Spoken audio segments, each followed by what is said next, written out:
For the generations that grew up with technology at their fingertips, it is hard to imagine a life without this means of communication, and they only have an idea of how they did things differently back then.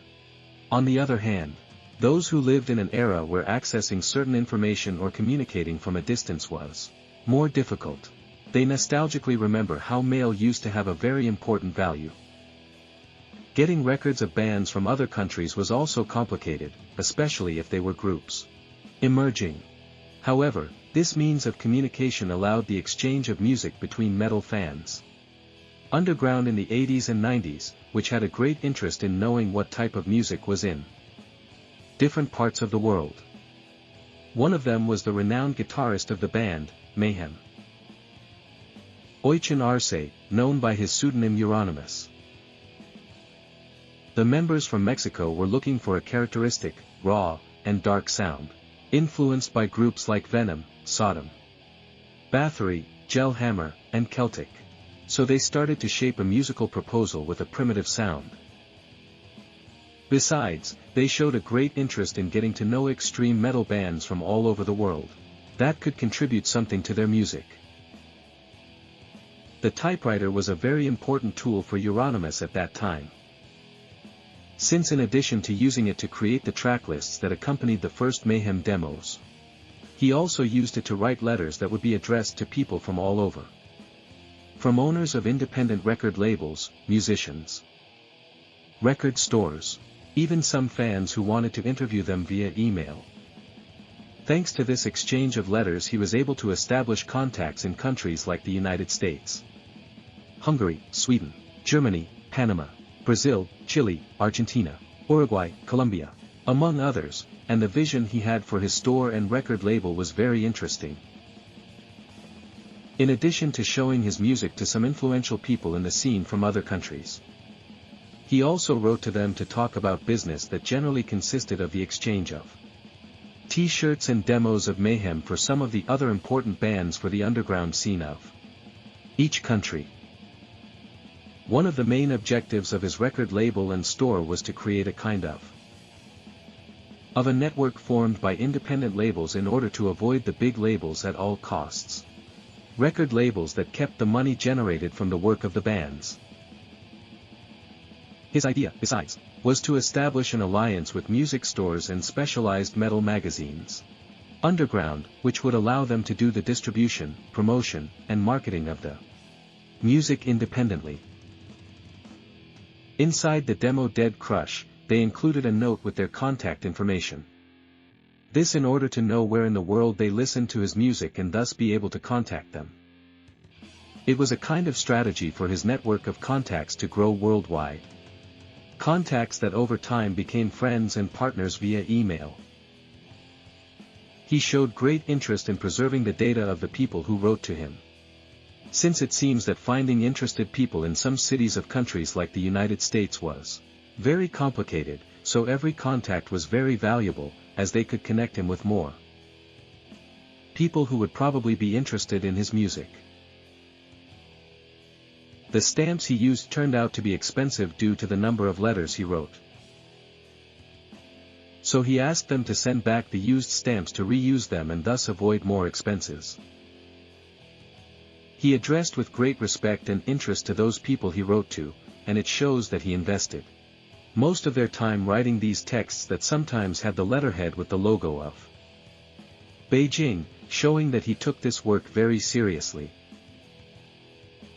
Among the things worth highlighting from some of the letters published in the web, it is the way he refers to Latin American bands. He literally said the following for an interview that one of his contacts in Argentina conducted via email.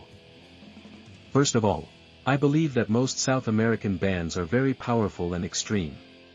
There they have their own brutal sound, and it seems that they prefer to keep everything underground. I prefer the bands, so they release their own things instead of dealing with bastards who only think about money. He claimed that many bands that said they were death metal were actually not, since these only talked about society and not the visceral theme that characterized the subgenre. Something that undoubtedly influenced his music. since he claimed that one of the main objectives of what he did was to generate discomfort among ordinary people. One of the Latin American death metal bands that I consider true death metal was the Colombian band Massacre, which they learned about thanks to one of their most important contacts in Latin America, Mauricio Montoya, known as Bull Metal, who was the drummer of Massacre and one of the most influential people of that time, as far as metal is concerned in this country. Such was the affinity they had that Euronymous'S shared very important material with him. Like the photo of the vocalist's suicide being used for the cover of the live album, titled Down of the Black Hearts, released in 1995 under the Colombian World Master Records label, belonging to Mauricio Montoya. Besides, Euronymous'S would have given him the lyrics of the song Live Eternal, which he used for one of the songs of his band Typhoon years later.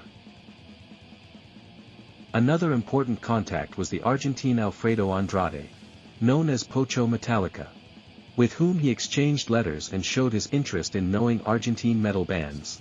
Extreme. He also expressed a clear intention to do a tour in South America with the band Brazilian Sarcófago, a strong reference for Latin American black metal and of which Dead was a follower. The musician would have direct contact with this band, and for that reason, he is trying to organize a tour. But circumstances did not allow it, since money played a very important role, and in the letters he informed about some contacts that was practically bankrupt. However, he hoped that his record label and store would grow enough so that to carry out their plans. In addition, he planned to release works from some Latin American bands under his label. Among them was Volcano from Brazil, Colombia Massacre, and from Peru. He also had contacts in Russia, Singapore and Japan, countries where he found bands that caught his attention and saw the possibility of organizing a tour. In the signatures of some letters, the symbol of communism can be seen, and he had a particular vision about this, since for him it represented evil and a way to end humanity. So his affinity with communism was more related to violence than to politics. He said that one of the people responsible for the artistic concept of mayhem was the vocalist, since they learned a lot from his fascination with the dark and terror. He describes him as someone who hated life and on one occasion was so drunk that he started to cut. So they had to handcuff him to prevent him from continuing to do so. Despite the image of a closed-off person that people have of Euronymous'S, he seemed to be respectful of other people's tastes. This can be seen in a letter to one of his contacts, where he expresses surprise because this person is a fan of Madonna, but he clarifies that he respects that, and it's noticeable he has a sense of humor. He seemed to be more critical of the bands that, according to him, they pretended to be what they were not. For this reason, he referred to false death metal as live metal to describe those bands with a thematically oriented towards social criticism. In a letter where he spoke with one of the organizers of such a concert, to the list of what they needed for their performance, emphasizing the heads of some animals like pigs and sheep.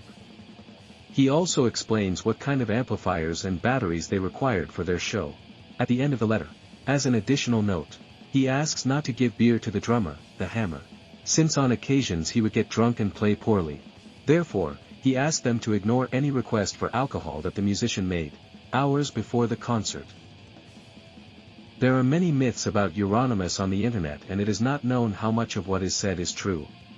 One of these is that the musician made bombs and mixed different chemicals in the basement of the store had a kind of makeshift laboratory with test tubes to carry out some kind of experiments. This is hard to believe and seems like something to add more mystery to who we were. However, in one of the letters written to Pocho Metallica there is something that could imply that part of the story could be true. The letter says the following: "For your letter, it's totally awesome that you liked the demo, sorry for this poorly written letter. But I burned my hand in some chemical experiments." It is a statement that can undoubtedly be interpreted in many ways considering that I mentioned earlier. Throughout his life, Euronymous'S did not give many interviews and little is known about him. beyond what people who knew him say. But these letters allow us to appreciate a little more about who he was and his way of thinking, as well as the plans he had for Mayhem and his record label in the future. Nowadays there are several of these writings on the web, even on pages like Serial Killers Inc. Net, a website dedicated to selling things belonging to some killers, offers various letters from Uranomous for a few dollars. On this same page, a letter with a supposed fragment of the vocalist's skull would have been published, dead, for the sum of $3,500. Collection pieces that would undoubtedly catch the attention of more than one band fan. Uranomous never stopped writing letters, and he did so until his last days of life. This can be observed in the last catalog sent to some contacts where he presented the records that he had available for sale. The letter you see on the screen was possibly the last one he wrote, with the date of the email from the 9th. From August 1993, just a day before Bark bikers murdered him. Did you like the video? Please share it. It would help me a lot and I could keep making videos like this. I also invite you to follow me on social media and activate the notifications for the channel, so you don't miss any updates. A greeting and see you in the next video.